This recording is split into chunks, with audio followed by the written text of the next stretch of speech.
Je finis une conférence et j'ai un gars qui vient et il était énervé contre moi et il me fait si t'étais quelqu'un de bien, tu ferais quelque chose pour les sourds et muets. Et je dis à ton avis, c'est quoi le problème si je passe mon temps à suivre la cause des autres plutôt que la mienne?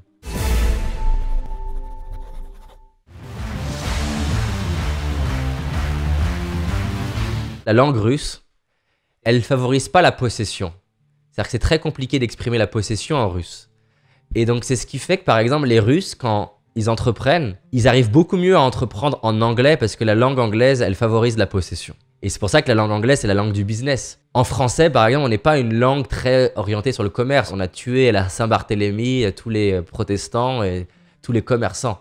Donc on a du mal à commercer et à vendre avec la langue française, typiquement. Il y a une nana que j'aime beaucoup qui s'appelle Erin Meyer qui a étudié le pouvoir de la culture sur tes croyances. Donc elle étudie par exemple l'influence du pays dans lequel t'es né sur ce que tu penses possible ou pas possible, ou ce qui est accessible, pas accessible. Et c'est fou, on s'en rend pas compte à quel point notre famille, à quel point notre pays, à quel point notre religion, elle conditionne nos croyances. Quand tu voyages, tu le sens encore plus ce truc-là, à quel point en fonction de là où tu vis, il y a des choses qui sont possibles, pas possibles, critiquées, valorisées. Tu vas à La Réunion par exemple, ben la famille c'est une valeur forte. Ce qui est intéressant, c'est qu'à la fois on peut se dire que c'est beau, mais t'as des gens pour qui la famille c'est pas leur valeur à eux. Le problème c'est que si t'es né à La Réunion et que ta valeur numéro 1 c'est pas la famille, tu vas pas te sentir bien en fait.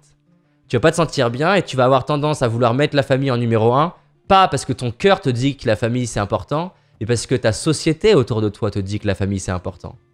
Si t'es né aux États-Unis, travailler c'est une valeur forte. Travailler longtemps, fortement, c'est une valeur forte, mais peut-être que ton cœur il te dit autre chose. Et donc le truc qui moi m'intéresse le plus pour aider les gens à réaliser leurs rêves, c'est les aider à prendre conscience des croyances qu'ils ont. Moi j'ai grandi par exemple avec mes parents qui ont divorcé quand j'avais 2 ans et donc j'ai appris inconsciemment le couple égale conflit.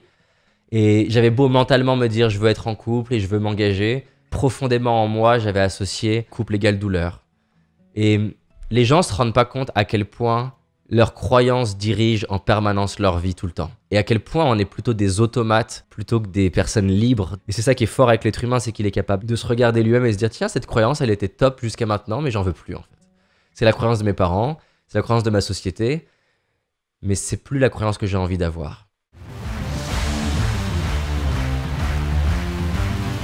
J'ai plusieurs femmes dans mes clientes qui ont un vrai attrait pour la spiritualité, mais la spiritualité, par exemple, pour les femmes, condamne beaucoup le fait de prendre soin de sa beauté quand c'est pas dans la case de ce qui semble naturel. Et du coup, le nombre de femmes qui en fait aiment la beauté, aiment le design, aiment le maquillage, et en fait, au moment où elles arrêtent de se plier au dogme d'un être humain qui a dit la spiritualité c'était comme ça, et qu'elles s'autorisent à créer leur spiritualité, ben, paradoxalement, elles ont beaucoup plus d'énergie, le cœur beaucoup plus ouvert, elles sont beaucoup plus aimantes, elles se sentent beaucoup mieux, elles sont beaucoup plus attirantes. C'est fascinant à quel point nos croyances dirigent notre vie et c'est un des trucs que j'invite vraiment tout le monde à développer, c'est la capacité à questionner ses propres croyances. Tiens, quand je dis quelque chose avec certitude, comment je le sais vraiment?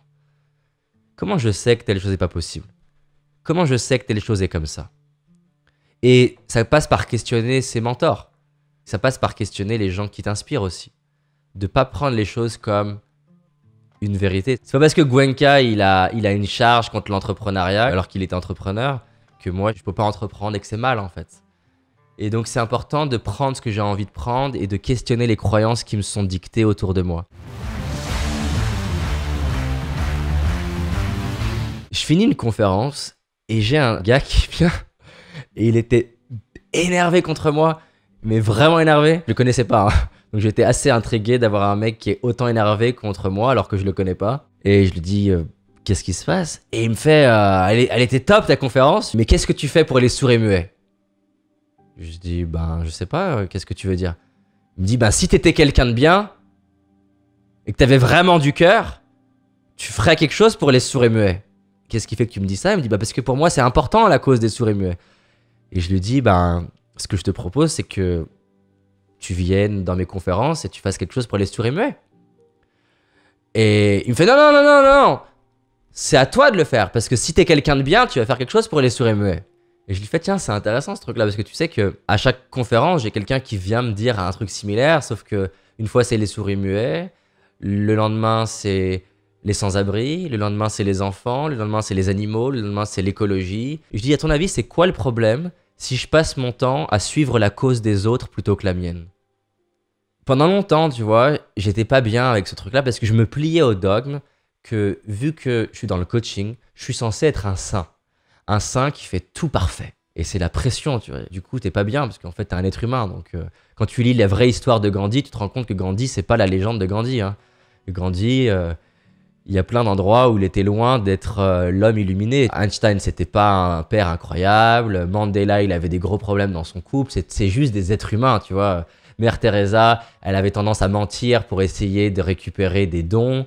C'est des êtres humains, moi je les juge pas et ils restent des êtres incroyables. J'ai un ami qui m'a contacté et il me dit t'as une audience qui est énorme, David, t'as 600 000 abonnés. Pourquoi tu fais pas plus de choses pour l'écologie? Je lui dis il y a deux choses. Il y a David dans sa mission et il y a David l'être humain. David l'être humain, ben, il apprend l'écologie comme beaucoup d'êtres humains en ce moment. Mais c'est pas ma cause profonde, tu vois. Je lui dis ma cause profonde, c'est l'éducation et c'est la psychologie. Aider les enfants, ça m'a toujours inspiré. Mais 1000 fois plus que l'écologie. Je dis moi, ce que je souhaite, c'est que les gens qui sont inspirés par l'écologie contribuent à l'écologie.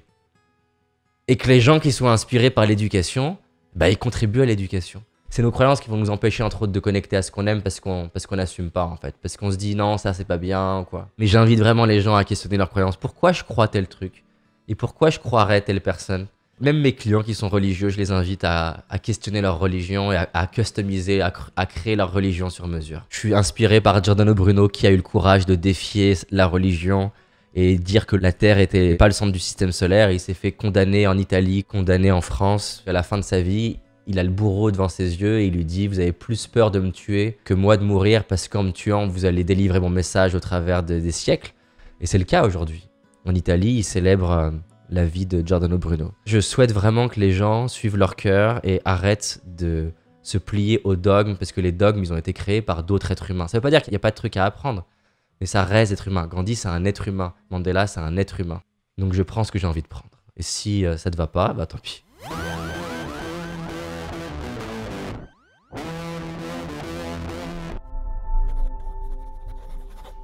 J'espère que la vidéo t'a plu, en tout cas je partage un message qui pour moi est vraiment important. Mets-moi en commentaire un rêve que tu as, si tu le réalises d'ici la fin de ta vie, tu serais vraiment fier de toi. Je vais lire chacun des commentaires. Et si le sujet de la motivation t'intéresse, tu vois pendant des années, moi j'ai eu des difficultés à trouver de l'énergie et à être motivé. Ma mère disait, t'es léthargique.